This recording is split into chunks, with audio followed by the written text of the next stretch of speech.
Hello नमस्ते, I am Deepali Goyal. स्वागत करती हूँ आप सभी का साइंस मैजिक पर। तो स्टूडेंट्स, जैसा कि आप सब जानते हैं, हम लोग प्रिपरेशन कर रहे हैं कमांडो के एग्ज़ाम की, क्योंकि आप लोगों को कमांडो का एग्ज़ाम आ गया है। उसके अलावा हम लोग एसएससी जीडी से रिलेटेड बहुत ही इंपॉर्टेंट क्वेश्चन डिस्कस कर रहे हैं। ठीक है, तो ये क्लास आप लोगों के लिए बहुत बहुत बहुत ही ज़्यादा इंपॉर्टेंट रहेगी। एक भी क्वेश्चन को मिस मत करिएगा, क्योंकि ये बहुत इंपॉर्टेंट क्वेश्चन है। ठीक है, इसमें आपको प्रीवियस ईयर क्वेश्चन मिलेंगे। ठीक है, क्लियर है? तो ये क्लास गलती से भी मिस मत कीजिएगा। ठीक है, क्योंकि इसके अंदर मैं आपको न्यूमेरिकल बेस फॉर्मूला भी बताने वाली हूँ, आपको यूनिट्स भी बताने वाली हूँ। फिजिक्स हो, चाहे केमिस्ट्री हो, चाहे बायो हो, यानी कि भौतिक विज्ञान, रसायन विज्ञान, जीव विज्ञान, सारा का सारा इस वीडियो में कवर हो जाएगा। ठीक है, तो एक भी क्वेश्चन मिस मत करिएगा। मैं आपको रिक्वेस्ट कर रही हूँ कि अगर आप लोग कमांडो और क्या कहते हैं एसएससी जीडी की तैयारी कर रहे हैं, तो आप लोग इसको गलती से भी मिस नहीं करेंगे। ठीक है, चलिए क्लास शुरू करते हैं। The radiation use to take photograph in the dark. अंधेरे में फोटोग्राफ खींचने के लिए कौन सी किरणें इस्तेमाल की जाती हैं? तो आपको याद रखना है कि अंधेरे में फोटो खींचने के लिए अवरक्त किरणें यानी आईआर रेडिएशन यानी इंफ्रारेड किरणें इस्तेमाल की जाती है। अंधेरे में फोटो खींचने के लिए कौन सी किरणें इस्तेमाल की जाती है? इंफ्रारेड किरणें इस्तेमाल की जाती है। क्लियर है? आप अच्छे से जानते हो कि इंफ्रारेड किरणें एक तरीके की ईएम वेव होती है, यानी इलेक्ट्रोमैग्नेटिक वेव, यानी विद्युत चुंबकीय तरंग। ठीक है, आज के लिए ये वाली क्लास ले लो आप बिना बोर्ड वाली। ठीक है, आई विल ट्राई कि नेक्स्ट क्लास आपको बोर्ड पर ही मिले। ठीक है, बट जब तक जो टेक्निकल इशू है, जो भी प्रॉब्लम आ रही है, ठीक है, वो ठीक नहीं हो जाती, तब तक हो सकता है आपको ऐसी ही क्लासेस मिले। बट आई नो आप लोगों को पढ़ने से मतलब है, और आप लोग यहाँ से भी पढ़ लोगे, है ना?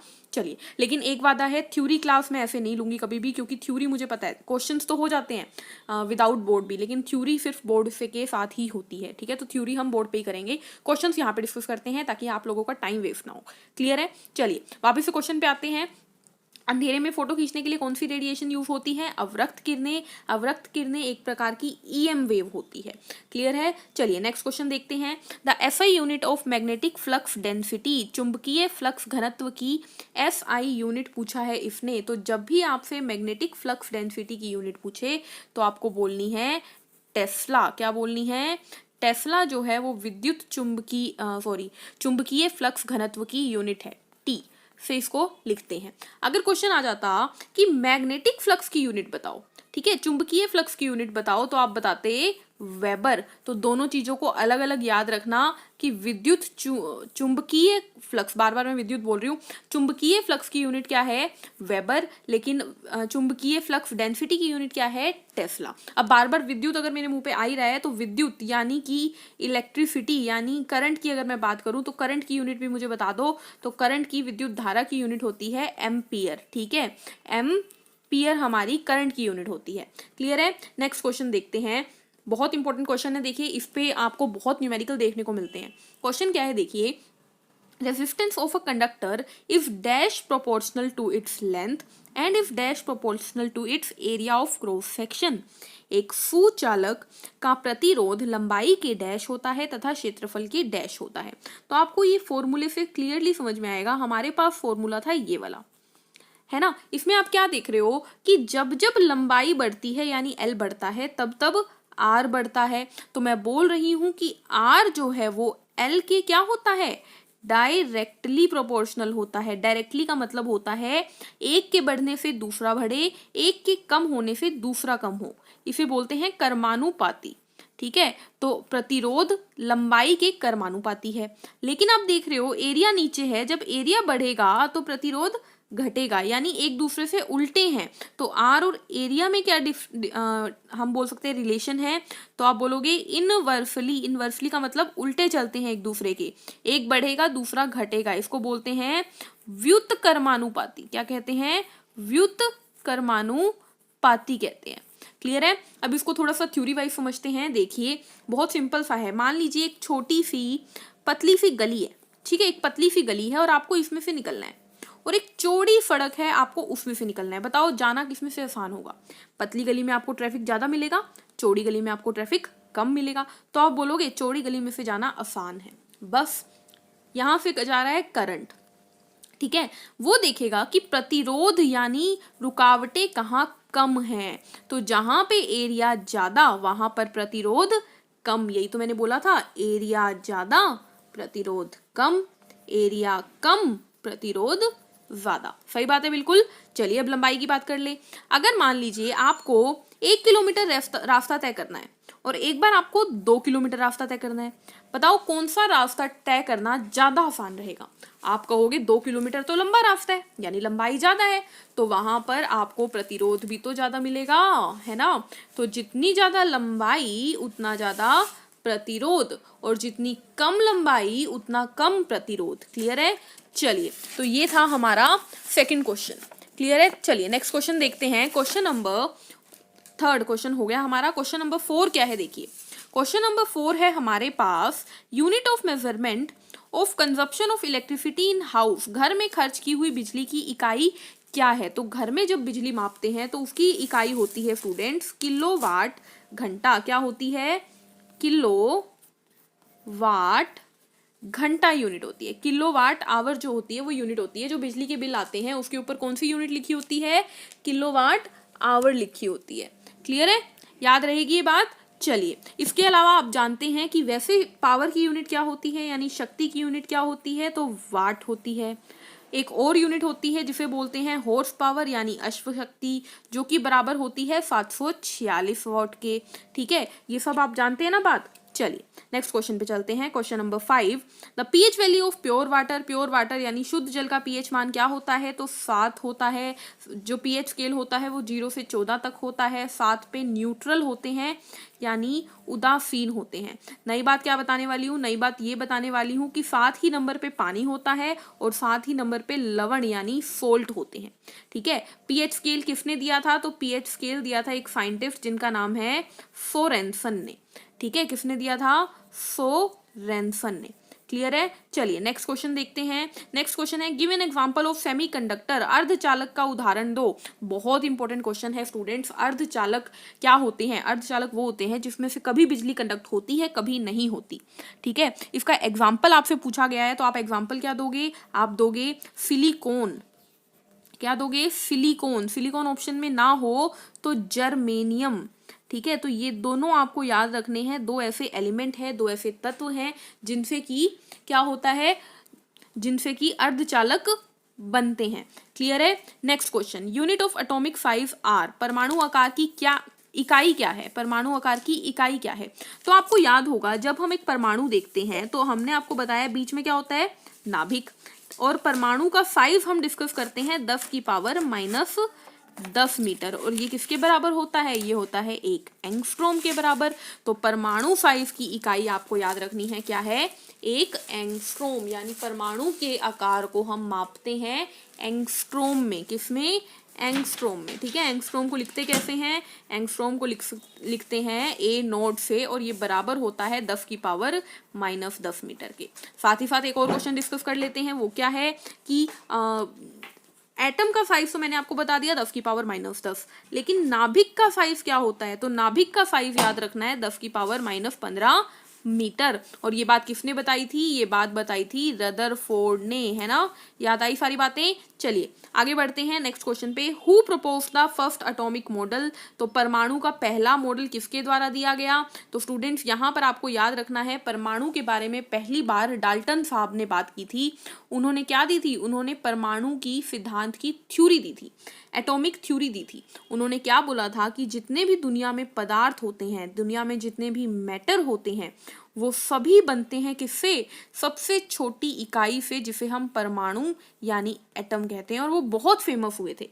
लेकिन दिक्कत क्या हुई, उन्होंने बोला कि एटम जो है वो अविभाज्य हैं, इन्हें तोड़ा नहीं जा सकता। लेकिन बाद में ये तोड़े गए इलेक्ट्रॉन, प्रोटॉन और न्यूट्रॉन में। तो यहाँ पर डाल्टन साहब फ्लॉप हो गए। अब थोड़ी सी रिवीजन कर लेते हैं आवर्त सारणी की, क्योंकि एक बच्चे ने बोला है कि मैम आवर्त सारणी के क्वेश्चन करवाओ। ठीक है, तो क्वेश्चन भी करेंगे आवर्त सारणी के, बट बिफोर दैट रिवीजन कर लेते हैं।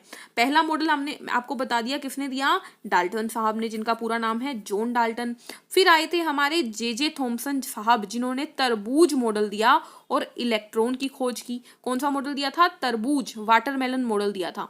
उसके बाद आए हमारे रदरफोर्ड साहब, जिन्होंने सोने की पत्ती का एक्सपेरिमेंट किया था और उसमें अल्फा किरणों का इस्तेमाल किया था, नाभिक की खोज की थी। ठीक है, फिर आए हमारे बोहर साहब, जिन्होंने पहली बार हमें बताया कि एक एटम, एक परमाणु स्थायी क्यों है, स्टेबल क्यों है, क्योंकि उसमें इलेक्ट्रॉन और प्रोटॉन बराबर होते हैं।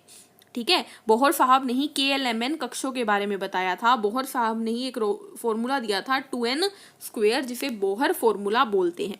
ठीक है, याद आई ये बात। चलिए आगे बढ़ते हैं नेक्स्ट क्वेश्चन के ऊपर। क्या है देखिए, नेक्स्ट क्वेश्चन है in the periodic group the ionization energy from top to bottom, यानी कि आयोनाइजेशन एनर्जी का क्या होता है जब हम आवर्त सारणी में ऊपर से नीचे जाते हैं, यानी हम ग्रुप के अंदर ऊपर से नीचे जा रहे हैं। ठीक है, तो आपको पता होना चाहिए कि भाई ये आयोनाइजेशन एनर्जी होता क्या है। ठीक है, इन नहीं आएगा यहाँ पे। आयोनाइजेशन एनर्जी क्या होता है, तो आयोनाइजेशन एनर्जी स्टूडेंट्स देखिए क्या होता है। एक एटम है ये कोई, ठीक है, एक एटम है, आप जानते हो बीच में क्या है, नाभिक, और उसके चारों तरफ है कक्ष। ठीक है, और इन कक्षों में पड़े होते हैं इलेक्ट्रॉन, ऐसा ही होता है ना। आखिरी कक्ष के इलेक्ट्रॉन को निकालने के लिए जो ऊर्जा देनी पड़े ना, वो होती है आयोनाइजेशन एनर्जी। हम चाहते हैं देखो कि बीच में एक बंदा बैठा है मान लो, ठीक है, उस बंदे ने ना साइड वाले लोगों को पकड़ के रखा हुआ है। अब हम चाहते हैं कि उसकी टीम का एक बंदा अपनी तरफ खींच ले, तो हमें जोर लगाना पड़ेगा, और उस जोर को बोलते हैं आयोनाइजेशन एनर्जी। मान लो आप हो, आपके चारों तरफ आपके सारे फ्रेंड्स बैठे हैं, 8 फ्रेंड्स बैठे हैं मान लो, ठीक है, लेकिन कोई बाहर का बंदा आया और उसने आपके एक फ्रेंड को अपनी तरफ करना चाहा, तो वो बहुत एनर्जी लगाएगा, बहुत कोशिशें करेगा, उस कोशिश को कहेंगे आयोनाइजेशन एनर्जी। अब देखिए, मान लो आपके 2 ही दोस्त हैं, आपके आसपास 2 इलेक्ट्रॉन बैठे हैं, तो 2 दोस्तों के साथ आपकी दोस्ती बहुत अच्छी होगी। लेकिन वहीं आप मान लो आप हो और ये एक बंदा आपके पास 2 बंदे आपके पास बैठे हैं, 2 बंदे थोड़े यहाँ बैठे हैं, ठीक है, और 2 बंदे थोड़े बाहर बैठे हैं। तो बताओ अब मुझे कि पास वाले 2 बंदों को पकड़ना आसान है या सारे बंदों को पकड़ना आसान है। या सीधी सी बात समझो, मान लीजिए आपका 4 लोगों का ग्रुप है, ठीक है, या फिर और सिंपल, आप बैठे हो, आपने अपने दोनों हाथों से 2 फ्रेंड्स को पकड़ा हुआ है। ठीक है, देखिए क्या बोल रही हूँ, आप बैठे हो, आपने दोनों हाथों से अपने 2 फ्रेंडों को पकड़ा हुआ है। ठीक है, अब कोई बाहरी बंदा आए और इसको खींच के लेके जाए, तो बताओ आसान है या मुश्किल। आप बोलोगे मुश्किल है, जब मैंने अपने दोस्त को पकड़ा हुआ है तो कैसे लेके जाएगा। चलिए ठीक है, अब मान लीजिए आप बैठे हो, आपने अपने दोनों हाथों से 2 दोस्तों को पकड़ा हुआ है। अब आगे क्या है, इधर भी एक और दोस्त बैठा है, लेकिन आपने उसको पकड़ा नहीं हुआ। आप कह रहे हो कि तू मेरा दोस्त है, तू, आपने उसको अपने मतलब प्यार में तो रखा हुआ है, लेकिन आपने उसको पकड़ा नहीं हुआ। बताओ उसको लेके जाना आसान है या नहीं है। आप बोलोगे उसको तो कोई लेके जा सकता है, क्योंकि मैंने उस पर उतनी ताकत नहीं लगाई हुई जितनी मैंने इन दोनों पे लगाई हुई है ना। बस वही होता है जब हम समूह में नीचे की ओर जाते हैं ना, तो मान लीजिए ऊपर क्या है हमारे पास है मान लीजिए सोडियम, और नीचे क्या है हमारे पास, सोडियम से नीचे है पोटेशियम। ठीक है, अब मैं बात कर रही हूँ सोडियम का, ऐसा होता है न्यूक्लियस, उसके बाहर एक कक्ष, उसके बाद दूसरा कक्ष, उसके बाद तीसरा कक्ष, ऐसा होता है सोडियम का। और पोटेशियम का क्या होता है, न्यूक्लियस, फिर एक कक्ष, दूसरा कक्ष, तीसरा कक्ष, चौथा कक्ष। अब इलेक्ट्रॉन की बात कर लेते हैं, तो देखो सोडियम में देखो 2 अंदर होते हैं, फिर 8 होते हैं, 4 5 6 7 8, फिर 1 होता है। और पोटेशियम में 2 अंदर, फिर 8 3 4 5 6 7 8, फिर 8 1 2 3 4 5 6 7 8, फिर 1 होता है। ठीक है, ये होता है पोटेशियम का, और ये होता है सोडियम का। अब कोई आया और वो चाहता है सोडियम का ये इलेक्ट्रॉन लेकर जाना, और ऐसे यहाँ पे भी कोई आया और चाहता है ये इलेक्ट्रॉन लेकर जाना। अब न्यूक्लियस के लिए बताओ कौन सा इलेक्ट्रॉन देना आसान होगा। आप बोलोगे कि ये इलेक्ट्रॉन तो फिर भी पास है, लेकिन ये और दूर चला गया, तो ये वाला इलेक्ट्रॉन में बाहर वाले बंदों को एनर्जी कम देनी पड़ेगी। तो सीधी सी बात है स्टूडेंट्स, जैसे जैसे हम नीचे जाते हैं ना, वैसे वैसे आयोनाइजेशन एनर्जी कम होती है। ठीक है, क्योंकि साइज बड़ा हो गया तो आपका जोर कम हो गया, और जोर कम हो गया तो बाहर वाले को भी कम ताकत लगेगी इंसान को लेकर जाने के लिए। ठीक है, क्लियर है।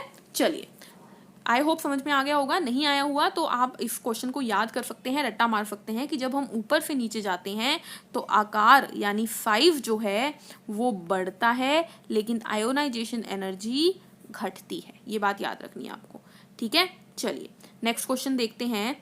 उससे पहले मैं अपने मार्कर का कलर चेंज कर लेती हूँ, है ना, वापिस से। नेक्स्ट क्वेश्चन है, the glass used for the preparation of electric bulb. विद्युत बल्ब में कौन सा शीशा इस्तेमाल होता है। तो आपको याद रखना है विद्युत बल्ब में ट्रांसपेरेंट शीशे इस्तेमाल होते हैं। ठीक है, ट्रांसपेरेंट शीशे। उसके अलावा आप जानते हो विद्युत बल्ब में टंगस्टन फिलामेंट यूज होती है, उसमें नाइट्रोजन गैस भरी जाती है, ये सारी बातें आप जानते हैं। नेक्स्ट क्वेश्चन पे आते हैं, क्वेश्चन नंबर 11वें पे। The chemical use in the preparation of cold drink, cold drink जो हम पीते हैं उसके अंदर कौन सा केमिकल होता है? तो देखो, कोल्ड ड्रिंक के अंदर दो अम्ल पाए जाते हैं, एक होता है कार्बोनिक अम्ल, कार्बोनिक एसिड, और दूसरा होता है फॉस्फोरिक एसिड। ये दो एसिड हमारे कोल्ड ड्रिंक में पाए जाते हैं। ठीक है, फॉस्फोरिक एसिड की वजह से ही आपको कोल्ड ड्रिंक पीने के बाद खट्टी खट्टी थोड़ी सी डकारें आती हैं, और कार्बोनिक एसिड से कार्बन डाइऑक्साइड उसमें गैस भरती है। ठीक है, तो दोनों आपको याद रखना है। अगर ऑप्शन में दोनों हों, जो कि कभी होंगे नहीं, तो आप फॉस्फोरिक एसिड को टिक करोगे। क्लियर है? चलिए नेक्स्ट क्वेश्चन देखते हैं। Which blood group is known as universal recipient, किस रक्त समूह को सर्वग्राही कहा जाता है, यानी जो सबसे रक्त ले सकता है? तो ए बी नाम का ब्लड ग्रुप है जो सबसे रक्त ले सकता है। ओ कौन है? जो सबको दे सकता है। सही बात है, बिल्कुल। ओ सबको रक्त दे सकता है, ए बी सबसे रक्त ले सकता है। रक्त समूह की खोज किसने की? तो रक्त समूह की खोज की थी लैंडस्टीनर ने। याद आया? इन्होंने ए बी और ओ रक्त समूह के बारे में बताया था। क्लियर है? चलिए आगे बढ़ते हैं नेक्स्ट क्वेश्चन के ऊपर। क्या है देखिए, normal blood pressure of a human being, एक मानव शरीर का रक्तदाब क्या होता है? तो एक मानव शरीर का रक्तदाब होता है 120/80, यूनिट भी याद रखनी है, मिलीमीटर ऑफ Hg। अब यहाँ पे Hg क्या है? यहाँ पर Hg है मरकरी, यानी कि पारा। वही पारा जो कि लिक्विड होता है, तरल होता है, वही पारा जो कि थर्मामीटर के अंदर मौजूद होता है, जहरीला होता है। ठीक है, अब 120 और 80 का क्या मतलब है? उच्च दाब ये होगा, मतलब मैक्सिमम दाब ये होगा, और सबसे निच्च दाब ये होना चाहिए, यानी कि लोएस्ट जो प्रेशर है वो ये होना चाहिए। क्लियर है? ये बात याद रहेगी, बहुत इंपॉर्टेंट क्वेश्चन है। अच्छा, ब्लड प्रेशर को किससे मापते हैं? उस यंत्र का नाम बताओ। तो ब्लड प्रेशर को मापने वाले यंत्र को बोलते हैं स्टूडेंट्स स्विग्मो। इसको भी लिख लो, स्विग्मो मैनोमीटर। किस क्या बोलते हैं? स्विग्मो मैनोमीटर बोलते हैं उस यंत्र को, जो कि डॉक्टर आपके हाथ पे, मतलब आपने देखा होगा किसी के बांधते हुए, फिर वो उस एक मतलब ऐसी किसी बैलून होता है, उसको प्रेस करके एयर भरता है हाथ के अंदर, फिर ब्लड प्रेशर चेक करता है। वो जो सारा जो डिवाइस होता है उसे बोलते हैं स्विग्मो मैनोमीटर, और उसमें मदद कौन करता है? स्टेथोस्कोप मदद करता है। ठीक है, वैसे स्टेथोस्कोप का काम क्या है? स्टेथोस्कोप का काम होता है मेनली हार्ट बीट वगैरह सुनने में मदद करता है स्टेथोस्कोप। ठीक है, चलिए नेक्स्ट क्वेश्चन पे चलते हैं। नेक्स्ट क्वेश्चन है, the part of human brain which maintain the equilibrium of the body, मानव शरीर के मस्तिष्क का कौन सा भाग शरीर का संतुलन देखता है? तो आप जानते हो शरीर का संतुलन देखता है सेरिबेलम, जिसे छोटा दिमाग भी कहते हैं। ठीक है, कौन? सेरिबेलम। ठीक है, यह जो है पाश्च मस्तिष्क का हिस्सा है, हाइंड ब्रेन का हिस्सा है सेरिबेलम। ठीक है, ये क्या करता है? आपकी बॉडी की पोस्चर देखता है। ठीक है, जब कोई इंसान शराब ज्यादा पी लेता है तो उसका सेरिबेलम सही से काम नहीं करता, जिस वजह से वो लड़खड़ाता हुआ चलता है। क्लियर है? नेक्स्ट क्वेश्चन, HIV क्या है? HIV आप जानते हो, HIV होता है ह्यूमन इम्यूनो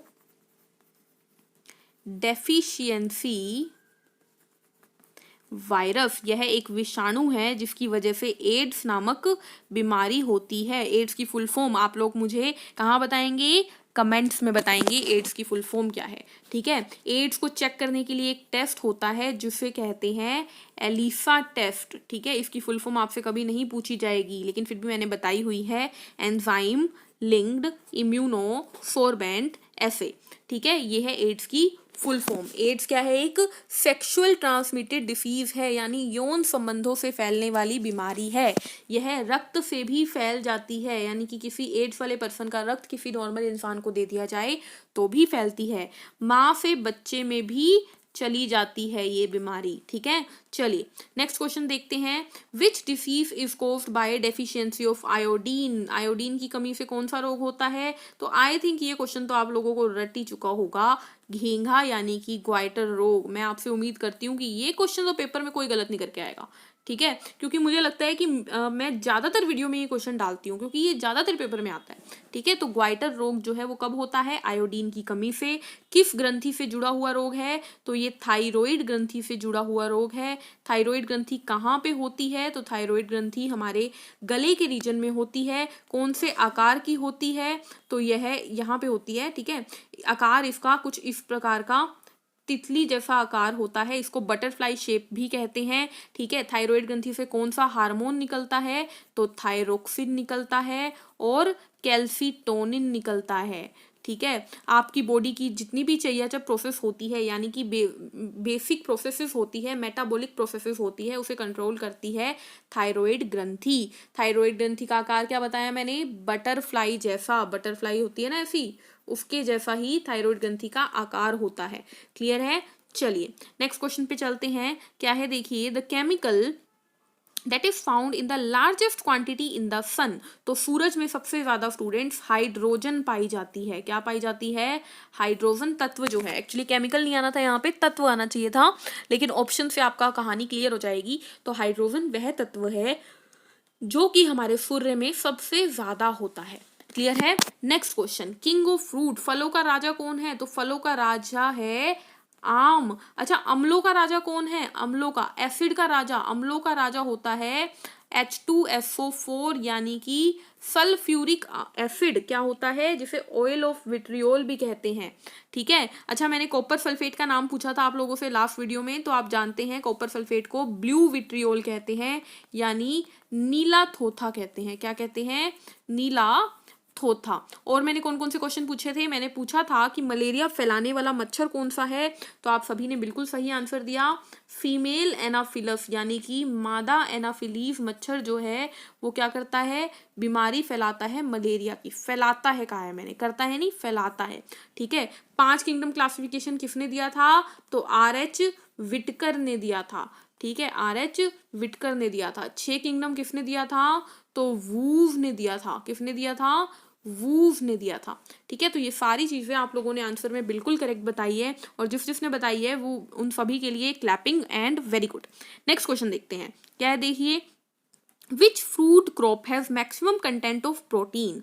कौन सी फसल के पास सबसे अधिक प्रोटीन होता है? देखो, वैसे प्रोटीन की क्वांटिटी ना मशरूम में भी ज़्यादा होती है, सोयाबीन में भी ज़्यादा होती है, मूंगफली में भी ज़्यादा होती है, लेकिन आपको ज़्यादातर ऑप्शन में सोयाबीन ही सही आंसर मिलेगा, ठीक है। तो आप सोयाबीन को याद रखो कि मशरूम किसमें ज़्यादा होता, सॉरी, प्रोटीन किसमें ज़्यादा होता है? सोयाबीन में।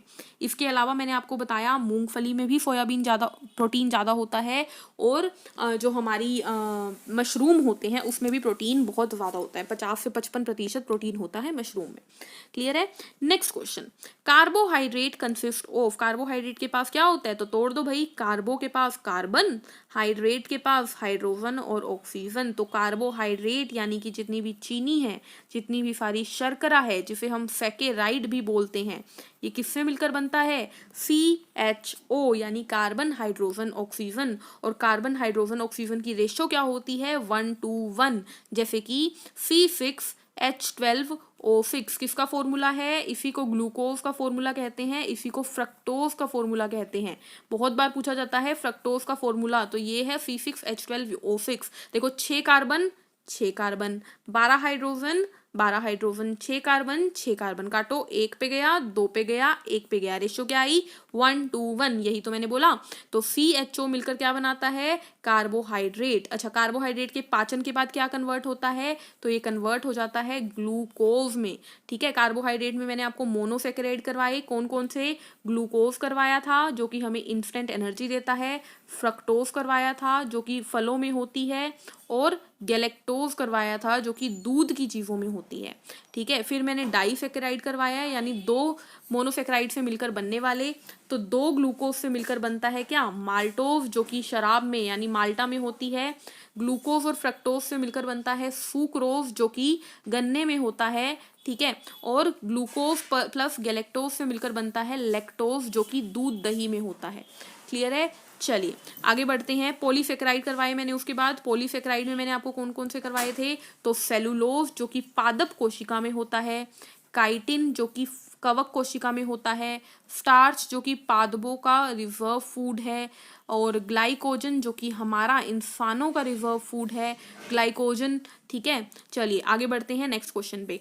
देखिए ये क्वेश्चन इंपॉर्टेंट है। HMS beagle is a word associated with Charles Darwin, what is it? HMS beagle एक ऐसा शब्द है जो कि चार्ल्स डार्विन से जुड़ा है, लेकिन ये है क्या?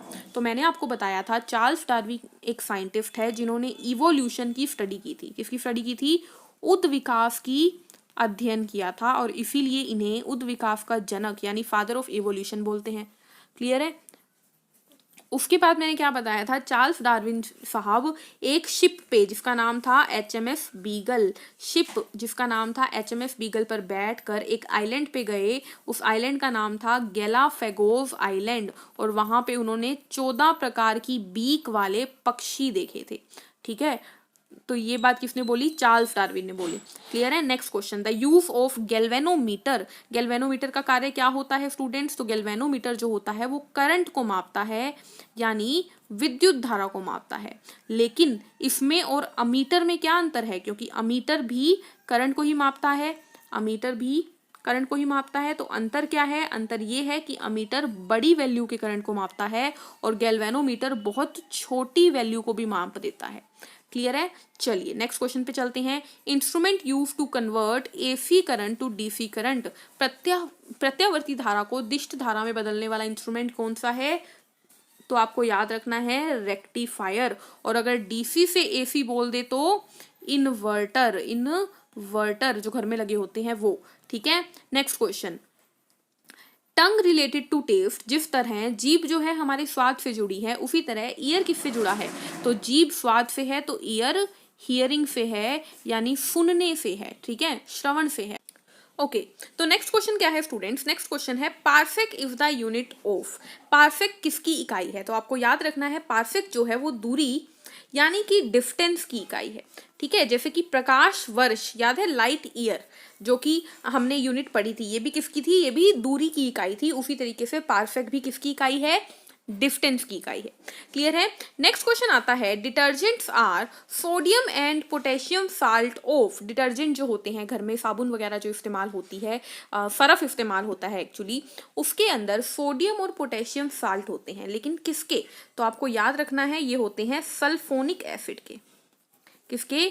सल्फोनिक अम्ल के सोडियम और पोटेशियम साल्ट होते हैं। क्लियर है? जैसे कि हमारे पास है Na2SO4 हो गया। ठीक है, इस तरीके से। क्लियर है? तो sodium and potassium salt of किसके होते हैं? Sulphonic acid. क्लियर है?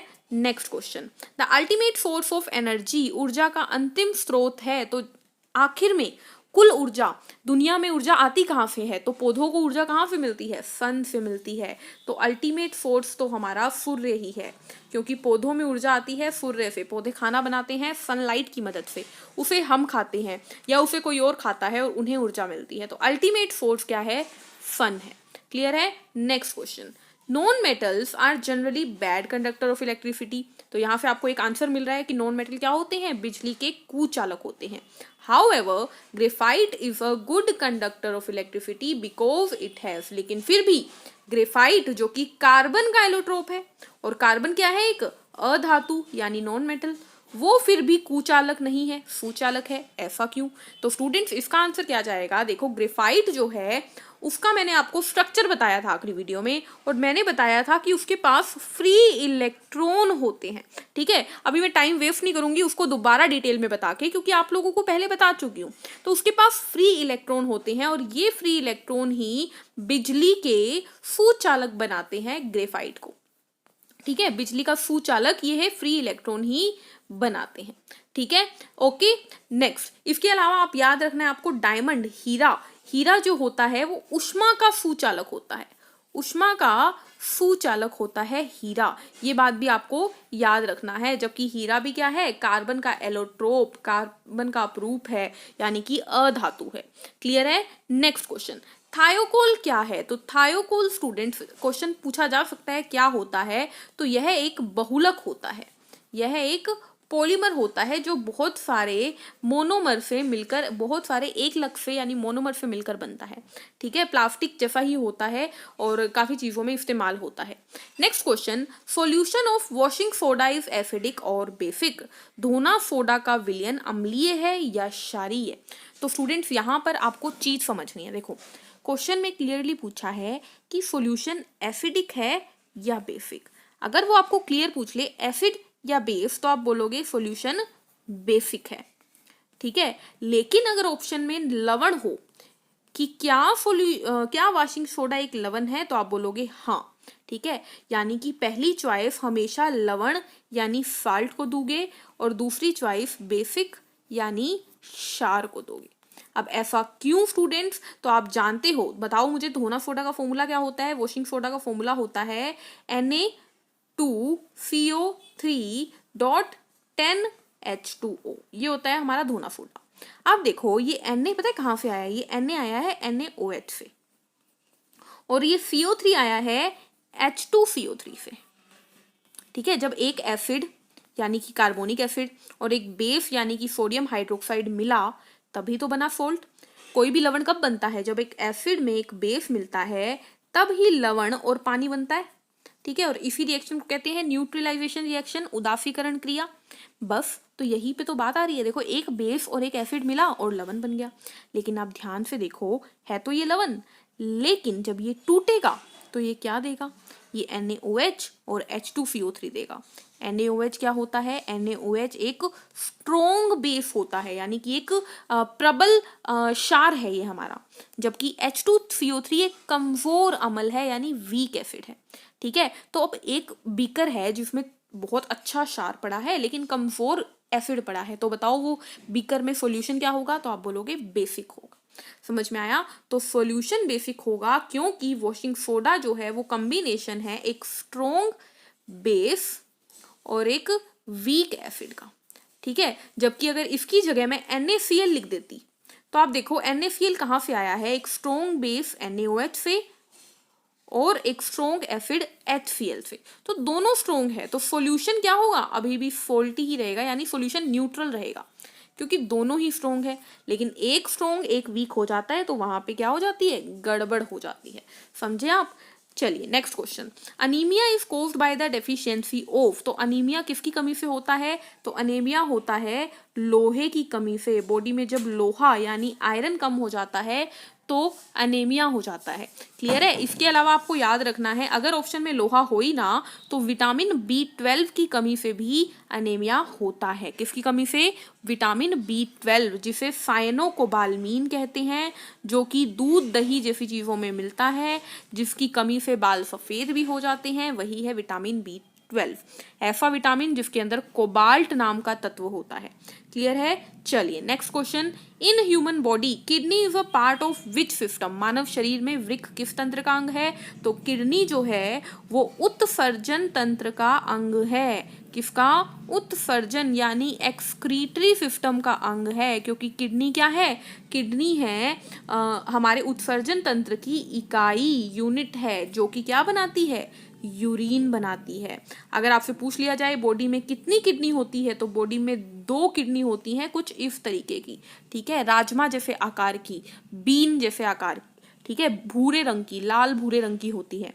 ठीक है, किडनी के ऊपर कौन सी ग्रंथि मौजूद है? तो आप सभी जानते हो किडनी के ऊपर होता है एड्रीनल ग्रंथि। एड्रीनल ग्रंथि यानी कि अधिवृक्क ग्रंथि, वह ग्रंथि जिसके अंदर से इमरजेंसी हार्मोन यानी आपातकालीन हार्मोन, जिसे एड्रीनलिन बोलते हैं, वह निकलता है। ठीक है, एड्रीनलिन क्या होता है? एड्रीनलिन एक आपातकालीन हार्मोन है जो कि डर, शॉक, ठीक है, बहुत ज्यादा दुख या सरप्राइज ऐसी सिचुएशन पे निकलता है। जैसे कि झूले पे आप बैठे तो उस टाइम एड्रीनलिन निकलता है। ठीक है, तो एड्रीनलिन एक ऐसा हार्मोन है जो कि क्या होता है? आपातकालीन हार्मोन यानी इमरजेंसी। जैसे कि किसी इंसान के पीछे कुत्ता भागने लगा तो वो डर के मारे उसकी बॉडी से कौन सा हार्मोन निकलेगा? एड्रीनलिन निकलेगा। ठीक है, अच्छा अगर आपसे पूछ ली जाए किडनी की यूनिट कौन है, किडनी की इकाई कौन है, तो किडनी की इकाई होती है वृक्काणु, यानी इसको हिंदी में इंग्लिश में बोलते हैं नेफ्रॉन, ठीक है, नेफ्रॉन। अब नेफ्रॉन की बात करें तो नेफ्रॉन कुछ इस प्रकार का दिखता है, कुछ इस प्रकार का, ठीक है, ऐसे आता है नेफ्रॉन का आकार। और यहां से भी क्वेश्चन आते हैं। क्वेश्चन क्या आते हैं, इस हिस्से को क्या कहते हैं नेफ्रॉन के जिसकी आकार कप जैसा होता है? तो आपको याद रखना है, इसको बोलते हैं बोमन संपुट या बोमन कैप्सूल, ठीक है। इसके अंदर क्या होता है, इसके अंदर होता है ग्लोमेरुलस, जिसके अंदर बहुत सारी रक्त वाहिकाएं होती हैं, ठीक है। फिर ये वाला भाग क्या है, इसे बोलते हैं पीसीटी यानी प्रोक्सिमल कन्व्यूलेटेड ट्यूब्यूल, यानी बोमन कैप्सूल के पास वाली। फिर ये आती है यू शेप की, जिसे बोलते हैं लूप ऑफ हेनली। और फिर ये दूर वाली आती है डीसीटी, डी मतलब दूर यानी डिस्टल, ठीक है, याद रहेगी ये बात। चलिए आगे बढ़ते हैं नेक्स्ट क्वेश्चन के ऊपर। ये मैंने पूरा किडनी जो है प्रॉपरली आपको समझाया हुआ है, ठीक है, पहले भी क्वेश्चन सीरीज में। नेक्स्ट क्वेश्चन आता है कंपोनेंट ऑफ ह्यूमन ब्लड, रक्त का कंपोनेंट बताओ। तो रक्त जो होता है स्टूडेंट्स, वह दो चीजों से मिलकर बनता है, तरल यानी लिक्विड और ठोस यानी सॉलिड। तरल को कहते हैं प्लाज्मा, जो कि कितना होता है 55%। और ठोस क्या होती हैं, तो आरबीसी होती हैं, डब्ल्यूबीसी होती हैं और प्लेटलेट यानी बिम्बाणु होते हैं। सही बात है। कुल ये तीनों कितने होते हैं, 45%। इन तीनों में सबसे ज्यादा कौन होता है, आरबीसी, फिर बिम्बाणु, फिर डब्ल्यूबीसी। क्लियर है, आरबीसी फिर बिम्बाणु फिर डब्ल्यूबीसी। क्लियर है। चलिए आरबीसी का कार्य क्या होता है, तो रक्त को लाल रंग देना और ऑक्सीजन को घुमाना फिराना। डब्ल्यूबीसी हमारी बॉडी की आर्मी है जो कि लड़ाइयां करती है, किससे, बीमारियों से, ठीक है। बिम्बाणु क्या है, रक्त का थक्का जमाते हैं। आरबीसी का एक और नाम होता है, बोलते क्या है, इराइथ्रोसाइट। बहुत इंपॉर्टेंट, इराइथ्रो मतलब लाल, साइट मतलब कोशिका, तो लाल कोशिका एरिथ्रोसाइट यानी आरबीसी, लाल रक्त कोशिका। डब्ल्यूबीसी का नाम है ल्यूकोसाइट, ल्यूको मतलब सफेद, साइट मतलब कोशिका, तो सफेद कोशिका, white blood.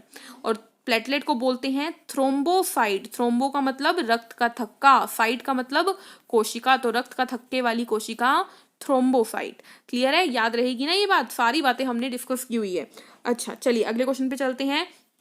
Noise of sound is measured in, ध्वनि का शोर किस इकाई में मापा जाता है, तो ध्वनि का शोर मापा जाता है स्टूडेंट्स डेसिबल में, जिसे डीबी से दर्शाते हैं, ठीक है, कि कितने डेसिबल की साउंड है, ठीक है। जो मतलब हियरिंग के पेशेंट्स होते हैं ना, जिनको सही ढंग से सुनाई नहीं देता, तो उनकी फ्रीक्वेंसी चेक की जाती है कि उनको कितनी डेसिबल तक की साउंड सुनाई देती है। क्लियर है। चलिए नेक्स्ट क्वेश्चन पे चलते हैं। On a Fahrenheit scale 98.6 degree Fahrenheit is equal to what Celsius. तो ये क्वेश्चन बार बार मैं रिपीट कर रही हूँ, लेकिन मैं क्वेश्चन की लैंग्वेज बदल रही हूँ, ठीक है। तो इन्होंने क्या पूछा है कि 98.6 डिग्री फ़ारेनहाइट कितने सेल्सियस के बराबर है, तो आपको याद रखना है ये 37 डिग्री सेल्सियस के बराबर है और ये 310 केल्विन के बराबर है। और यह तीनों ऐसे टेम्परेचर्स हैं जो कि ह्यूमन के नॉर्मल बॉडी टेम्परेचर होते हैं। अगर किसी इंसान की बॉडी का टेम्परेचर ये है, यानी कि उसकी बॉडी अच्छे से काम कर रही है, ठीक है। ये बात मैंने आपको रिपीट कर करके बताई है। डिग्री सेल्सियस को केल्विन में कैसे बदलते हैं, 273 ऐड करके, 273 ऐड करके, ठीक है। फ़ारेनहाइट को सेल्सियस को फ़ारेनहाइट में कैसे बदलते हैं, तो मल्टीप्लाई बाय 9/5 प्लस 32 ऐसे बदलते हैं, ठीक है। ये बात मैं बता चुकी हूँ। Next question, the pH of the lemon juice will be in the range of, तो लेमन जूस में क्या होता है, सिट्रिक एसिड होता है, ठीक है, सिट्रिक एसिड। और एसिड का पीएच क्या होता है, 0 से 7 के बीच में, तो लेमन जूस का पीएच भी 0 से 7 के बीच में आएगा। अगर आपसे पूछ ले विनेगर का पीएच यानी सिरके का पीएच कहाँ पे आएगा, तो आप बोलोगे 0 से 7 के बीच में आएगा। दूध का भी कहाँ आएगा, 0 से 7 के बीच में आएगा, ठीक है। क्योंकि दूध में कौन सा अम्ल होता है, दूध में होता है लैक्टिक एसिड, ठीक है। अच्छा चलिए और मुझे बताइए कि सिरके में कौन सा अम्ल होता है, सिरके यानी विनेगर में होता है students ethanoic acid, ethanoic acid यानी कि एसिटिक एसिड भी बोल देते हैं इसको, ठीक है। चलिए इसके बाद मुझे बताइए कि लाल चींटी के डंक में, रेड एंट में कौन सा अम्ल होता है, तो लाल चींटी के डंक में होता है मिथेनोइक एसिड। कौन सा, मिथेनोइक अम्ल, जिसे फॉर्मिक अम्ल भी बोल देते हैं, ठीक है, क्या बोल देते हैं, फॉर्मिक अम्ल। क्लियर है। अच्छा, ह्यूमन बॉडी के पेट में यानी आमाशय में कौन सा अम्ल होता है, तो HCl हाइड्रोक्लोरिक अम्ल। अगर पेट में एसिडिटी हो जाए तो क्या दिया जाता है, मैग्नीशियम हाइड्रोक्साइड। इसको क्या बोलते हैं, मैग्नीशियम हाइड्रोक्साइड को बोलते हैं प्रति अम्ल, यानी कि एंट एसिड, क्योंकि ये एसिड के अगेंस्ट काम करता है। इसे मिल्क ऑफ मैग्नीशिया भी बोलते हैं। क्लियर है, बहुत कुछ बता दिया। चलो अगले क्वेश्चन पे चलते हैं। अच्छा, चाय में कौन सा अम्ल होता है, टैनिक अम्ल होता है। सेब में कौन सा अम्ल होता है, तो सेब में मैलिक अम्ल होता है। याद है ना, ये सारी चीजें याद रखनी है। अम्ल बहुत इंपॉर्टेंट है स्टूडेंट, सीधे सीधे क्वेश्चन आते हैं और सीधे सीधे ठीक हो जाते हैं।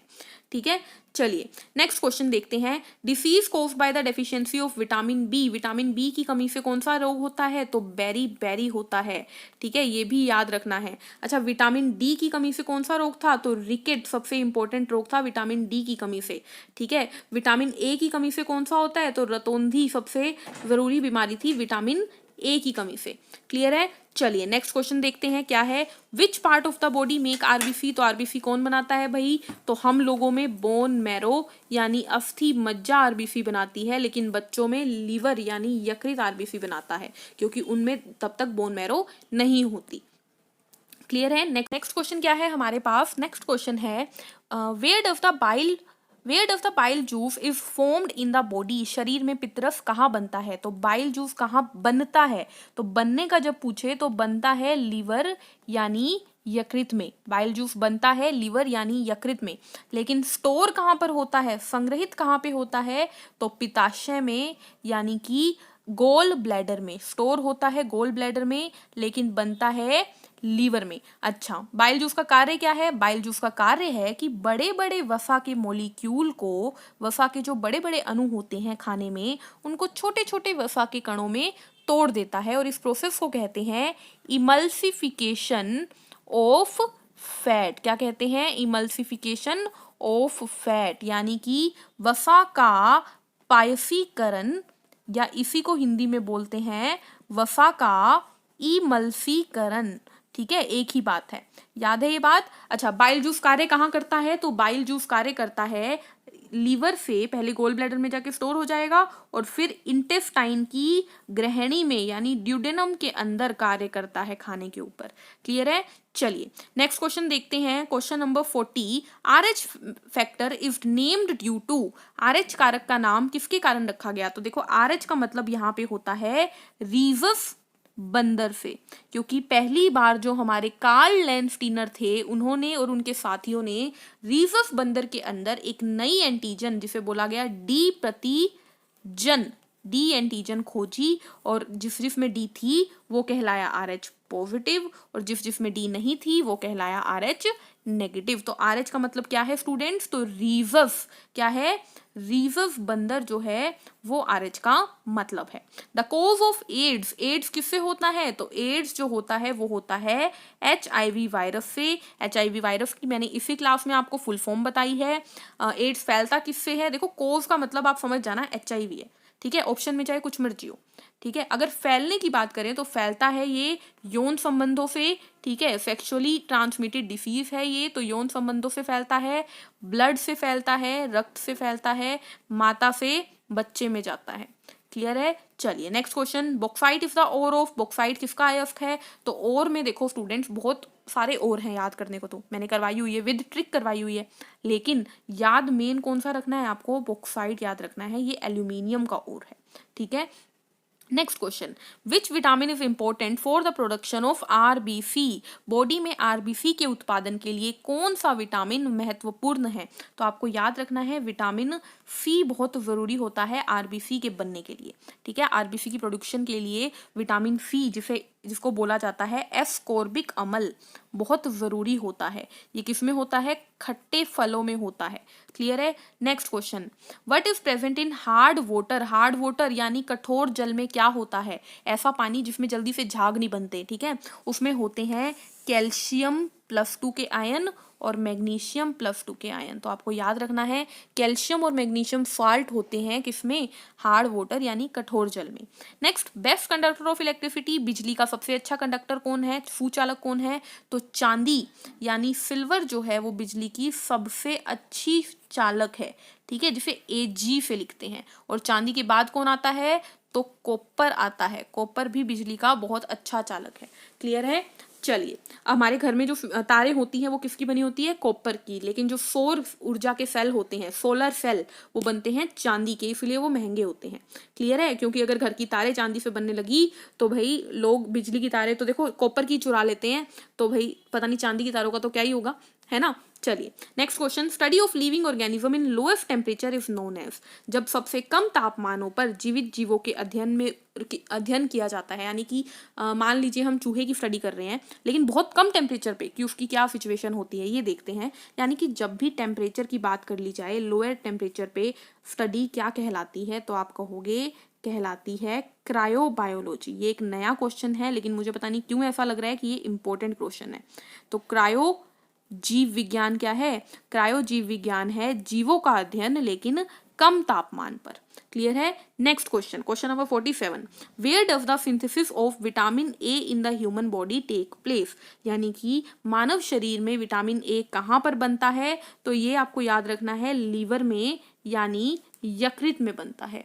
क्लियर है। चलिए नेक्स्ट क्वेश्चन क्या है हमारे पास, नेक्स्ट क्वेश्चन हमारे पास है हमारा लास्ट क्वेश्चन, क्या है देखिए, who is used as preservative in food, कौन सा पदार्थ खाने के परिसंरक्षण में काम आता है। यानी कि अगर आप चाहते हो कि आपके जो जैसे सॉस होती है, घर में जो सॉस आती है उसमें कौन सी ऐसी चीज़ डाली जाती है कि सॉस लंबे समय तक खराब नहीं होती, या अचार डाला जाता है, मिर्च का अचार डाला जाता है, उसमें ऐसा क्या डालो कि वो लंबे समय तक खराब ना हो, तो आप याद रखिए कि उसमें डाला जाता है सोडियम बेंजोएट।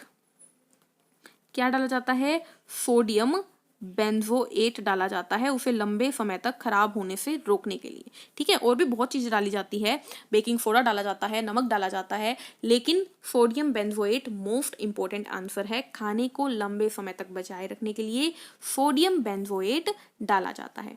क्लियर है। तो ये थे हमारे बहुत ही ज़्यादा ज़रूरी क्वेश्चंस। आई होप आप लोगों को ये यूजफुल लगे होंगे, आपने कुछ नया भी सीखा होगा। चलिए, तो आज की क्लास में बस यहीं पे हम खत्म करेंगे क्लास, मिलेंगे नेक्स्ट क्लास में नए टॉपिक के साथ और कोशिश करेंगे नेक्स्ट क्लास बोर्ड पे ही हो। चलिए, तब तक के लिए चैनल को लाइक कीजिए, चैनल को शेयर कीजिए और बहुत ज़्यादा सारा शेयर कीजिए और सब्सक्राइब तो करना ही करना है। चलिए मिलते हैं, take care, thank you, bye bye.